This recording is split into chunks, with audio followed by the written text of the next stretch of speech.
পশ্চিমবঙ্গ উচ্চ মাধ্যমিক শিক্ষা সংসদের একাদশ শ্রেণীর দ্বিতীয় সেমিস্টারের সংস্কৃত বিষয় নিয়ে আজকের আলোচনা শুরু করব। তোমাদের দ্বিতীয় সেমিস্টারের এই সংস্কৃত বিষয়ের লিখিত পরীক্ষা হবে 40 নম্বরের। সেই 40 নম্বরের পরীক্ষায় তোমাদের যে প্রশ্নের ধরন বা প্রশ্নমান কীরকম কী থাকবে এবং কতগুলি অধ্যায় পড়তে হবে, সেই বিষয়গুলো নিয়ে আমি প্রথমে আলোচনা করে দেব। তোমাদের দ্বিতীয় সেমিস্টারে সংস্কৃতে গদ্য পড়তে হবে একটি, সেটি হলো অম্বিকা দত্ত ব্যাসের লেখা প্রতিজ্ঞা সাধনম, এবং পদ্য পড়তে হবে একটি, যেটি হলো মহর্ষি চরকের লেখা ঋতুচর্যা।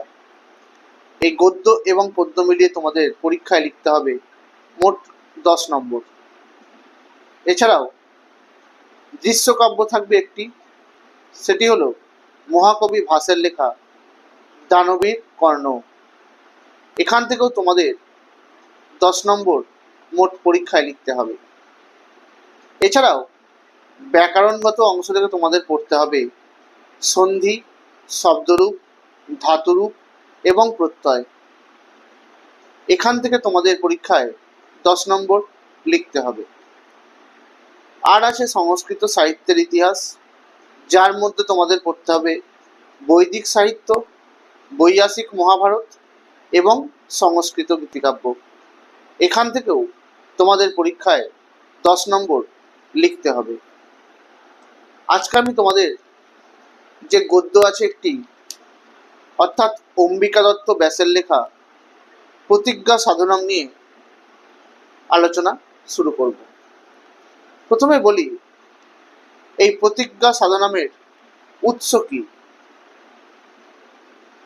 পণ্ডিত অম্বিকা দত্ত ব্যাসের লেখা শিবরাজ বিজয়ম নামক ঐতিহাসিক যে উপন্যাস, সেই উপন্যাসটি 3টি বিরামে বিভক্ত ছিল, আর প্রত্যেকটা বিরামেই আবার 4টি করে নিঃশ্বাস ছিল।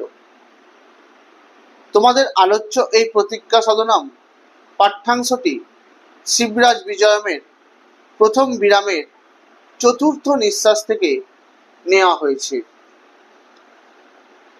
অম্বিকা দত্ত ব্যাসের কথা বলতে গেলে বলা যায়, তিনি ছিলেন সংস্কৃত সহ হিন্দি এবং ইংরেজি ভাষাতে পারদর্শী।